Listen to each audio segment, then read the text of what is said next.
नमस्कार, city post के इस खास पेशकश में आपका स्वागत है। खास पेशकश में इसलिए कर रहा हूं कि आपको 5 मिनट में बिहार की तमाम बड़ी खबरों से अवगत कराने वाला हूं मैं, क्योंकि समय की कमी है और मैं कोशिश करूंगा कि 5 मिनट में बिहार का पूरा राउंड अप आपको दे दूं। तो सबसे पहले हम बात करते हैं कोरोना के संक्रमण की। तो कोरोना का संक्रमण बिहार में बेतहाशा बढ़ गया है। कोरोना ने बिहार को बेहाल कर दिया है और पिछले 36 घंटे में 440 कोरोना पॉजिटिव मरीज सामने आए हैं। और जहां तक 24 घंटे का सवाल है, 24 घंटे में 211 नए कोरोना केसेज सामने आए हैं। तो बिहार सरकार की नींद तो उड़ गई है, आपकी भी नींद उड़ जानी चाहिए, आपको भी सावधानी बरतनी चाहिए, क्योंकि लॉकडाउन का सख्ती से आप पालन नहीं कर रहे हैं, अगर सोशल डिस्टेंसिंग का ध्यान नहीं रख रहे हैं तो कोरोना संक्रमण का खतरा आपको भी बहुत ज़्यादा है। तो कोरोना के संक्रमण से बचने के लिए ज़रूरी है कि आप सावधान रहें। और आपको बता दूं कि बिहार में 999 संक्रमित जो मरीज हैं वो प्रवासी मजदूर हैं। आज जो खबर आई है वो नींद उड़ा देने वाली है, क्योंकि बिहार में करीब 7.5 लाख प्रवासी मजदूर आ चुके हैं और उनको क्वारंटाइन सेंटरों में रखा गया है। और जो उनकी रैंडम जांच हुई है उसमें 999 यानी 1000 जो प्रवासी मजदूर हैं संक्रमित हैं। तो मानकर चलिए कि बहुत ज़्यादा संक्रमण का खतरा बढ़ गया है प्रवासी मजदूरों की वजह से, और आपको सावधान रहने की बेहद ज़रूरत है, नहीं तो आप और आपका परिवार भी खतरे में है। कोरोना संक्रमण के बीच आपको पता ही है कि ट्रेनों का परिचालन शुरू हो गया है और अब 1 जून से और ज़्यादा ट्रेनों का परिचालन शुरू हो रहा है। 200 नई ट्रेनें चलाई जा रही हैं और इसको लेकर रेलवे ने तैयारी शुरू कर दी है। रेलवे ने दानापुर रेल मंडल की तरफ से जो खबर आई है, 15 स्टेशन के 22 टिकट काउंटर खुले जा रहे हैं। पटना जंक्शन पर 4 टिकट काउंटर खुल रहे हैं, दानापुर में 2 टिकट काउंटर खुलेंगे और पाटलिपुत्रा जंक्शन से 1 काउंटर खुलेगा। तो आप इन टिकट काउंटरों पर जाकर अपना टिकट कटा सकते हैं, अगर आपको ऑनलाइन टिकट बुकिंग कराना नहीं आता है। अगर आप ऑनलाइन टिकट बुकिंग कराना जानते हैं तो ज़्यादा अच्छा होगा कि आप वही करिए, क्योंकि टिकट काउंटर पर लंबी लाइन में खड़े होकर रहना खतरे से खाली नहीं है। और जो रेलवे की तरफ से खबर आ रही है कि 22 ट्रेनें 31 जोड़ी ट्रेनें 31 के बाद खुलेंगी पटना से, और 22 ट्रेनें अलग अलग स्टेशनों से होकर खुलेंगी और 9 जोड़ी ट्रेनें बिहार से होकर गुजरेंगी। तो 25 मई से हवाई जहाज़ का उड़ान भी शुरू हो गया है। आपके जहन में सवाल होगा कि हवाई जहाज़ कब उड़ेगा भाई? तो हवाई जहाज़ का उड़ान भी 25 मई से शुरू हो रहा है। इसको लेकर विशेष तैयारी की गई है पटना एयरपोर्ट पर। और दिल्ली के लिए 5 विमान होंगे, इंडिगो की 3 विमान और स्पाइस विस्तारा के 1-1 विमान उड़ान भरेंगे। पटना से मुंबई, अहमदाबाद, कोलकाता, चेन्नई, हैदराबाद, बेंगलुरु, रांची, लखनऊ, अमृतसर के लिए विमान उड़ान भरेंगे। कुल 17 विमानों की लैंडिंग होगी पटना एयरपोर्ट पर और इतने ही विमान यहाँ से टेकअप भी करेंगे। और इस बीच खबर ये आई है कि विमान कंपनियां मनमाना रकम न वसूलें, इसलिए उड़ान की समय को ध्यान में रखते हुए किराया सरकार ने तय कर दिया है कि अगर आधे घंटे की उड़ान है तो आपका किराया 2000 से 6000 होगा, 1 घंटे की उड़ान है तो 5000 से 8000 होगा। तो सरकार ने विमान कंपनियों के मनमानी पर रोक लगाने के लिए समय के आधार पर किराया तय कर दिया है। तो ये राहत वाली खबर है, नहीं तो आपको पता ही है कि विमान कम हो, मांग ज़्यादा हो तो 25-25 हज़ार रुपये में पटना से दिल्ली का टिकट बिकता है। पटना से रांची जाने के लिए 10,000 12,000 रुपये में टिकट बिकता था, लेकिन कोरोना काल के संक्रमण को ध्यान में रखते हुए सरकार ने ये नियम बना दिया है कि आपको उड़ान के समय के अनुसार ही किराया वसूलना है। तो ये राहत वाली खबर है। लेकिन एयरपोर्ट पर अगर आप जा रहे हैं तो बहुत सावधानी बरतनी होगी, मास्क का उपयोग करना पड़ेगा। आपके मोबाइल में ऐप डाउनलोड होना बहुत ज़रूरी है।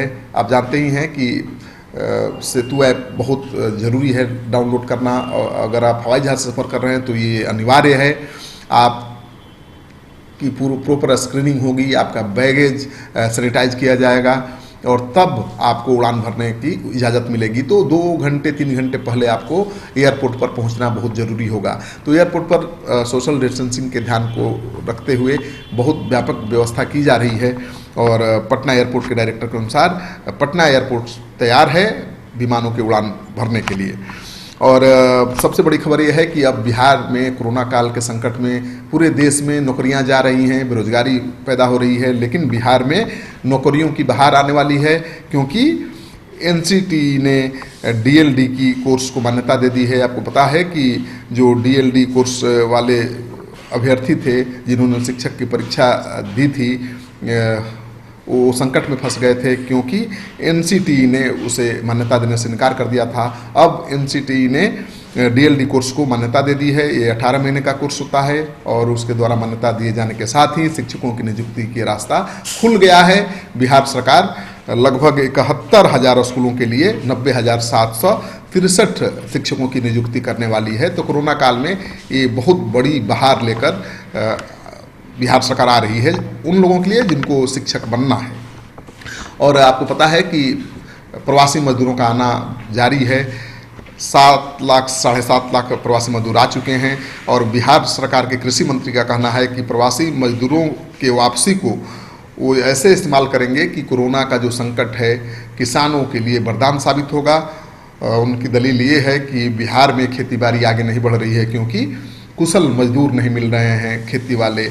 लेकिन अब जब पंजाब हरियाणा से खेती में निपुण मजदूर बिहार वापस आ गए हैं तो उनका इस्तेमाल बिहार में कृषि को इंटरप्राइजिंग बिजनेस की तरह आगे बढ़ाने के लिए किया जाएगा।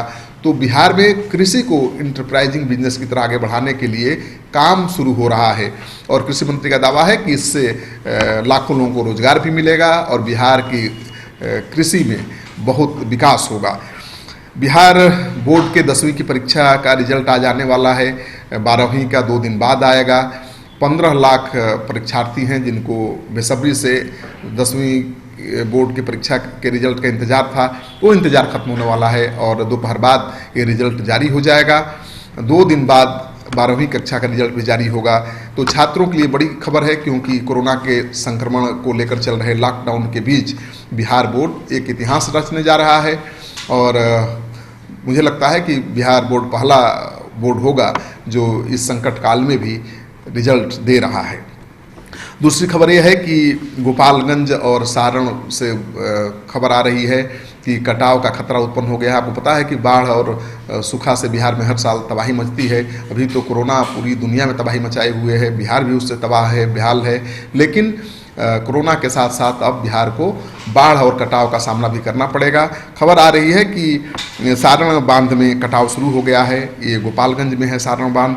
बैकुंठपुर के सलेमपुर में गंडक नदी में कटाव शुरू होने से बीजेपी के स्थानीय विधायक मिथिलेश तिवारी चिंतित हैं। उन्होंने सरकार से गुहार लगाई है और उनका कहना है कि अब बांध की मरम्मती का काम बहुत जल्द शुरू हो जाएगा।